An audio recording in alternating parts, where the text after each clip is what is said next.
Rugrats was a hugely popular animated TV series that ran on Nickelodeon in the 90s. The show focused on a group of toddlers named Tommy, Chucky, the twins Phil and Lil, and Angelica, with episodes based around their day-to-day lives, usually involving common life experiences that became adventures in the baby's imagination. So popular was it that it got feature-length movies, spin-offs, and of course, video games.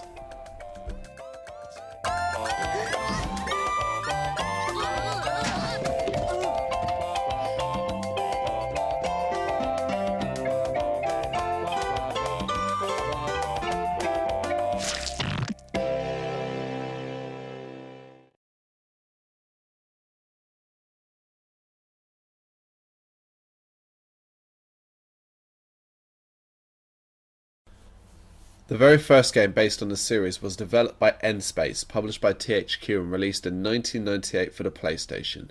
Simply called Rugrats Search for Reptar, it was squarely aimed at a younger audience. Seemingly with that in mind, N-Space didn't exactly put a lot of effort in making a fun game for any age to play. Rugrats Search for Reptar sees Tommy losing his Reptar puzzle and having to play through levels that resemble episodes from the show to find pieces. He won't have to do it alone though, as the whole gang is here, including Spike the dog, to help him.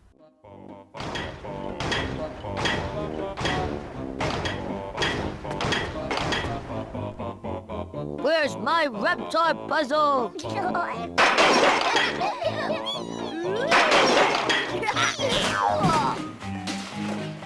Oh, here it is. But where's all the pieces? Inside. What's wrong? Either a lot of the puzzle pieces are missing, or it's the easiest puzzle ever. The pieces must be all over the house. It's okay, kids. Here, have a ball.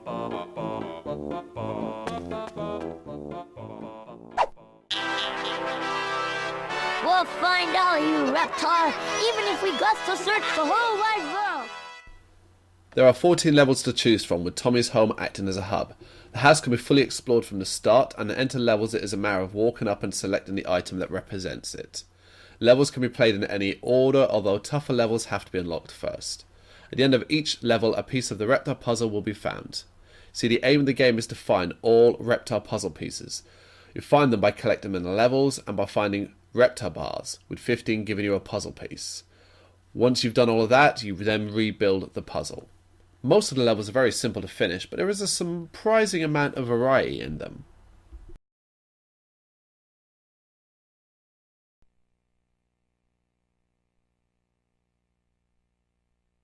"26 and a bazillion, ready or not, here I come." Oh, I wish I had my glasses. For example, the level Chucky's Glasses will see you playing hide and seek with the rest of the kids, followed by a race back to the playpen.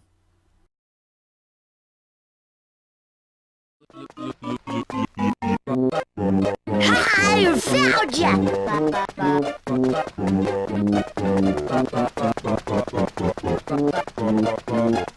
Uh-oh, here comes the running part.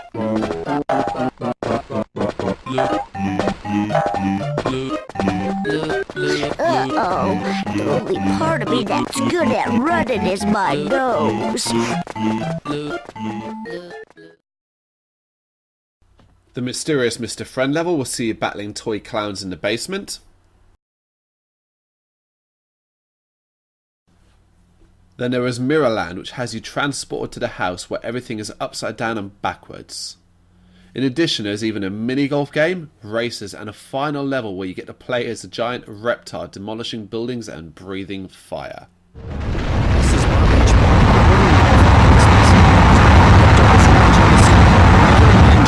As a reporter, have I seen such destruction?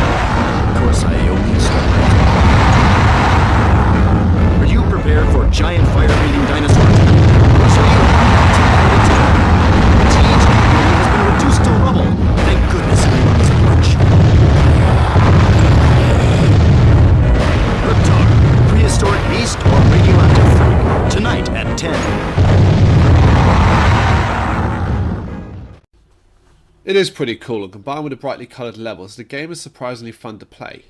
Unfortunately, the game is hampered by horrific controls and dodgy cameras. Controlling the kids feels really stiff, and walking into anything forces them to bounce off them over and over again.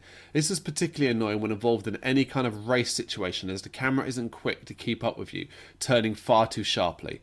Often you'll turn a corner and be left with an image of the wall you're behind while you hear the character you're controlling bump off it. Even though the game is aimed at kids, there is no excuse for the poor camera controls evident throughout. If you're looking for a short and easy and fun game with some variety, then this is perfect. Don't let the simplistic look of the game fool you. Some of the later levels are quite challenging. The controls might be poor, the camera worse, and the sound of the toddlers bouncing off things will come to you in a sleep, but it's still a fun game to play.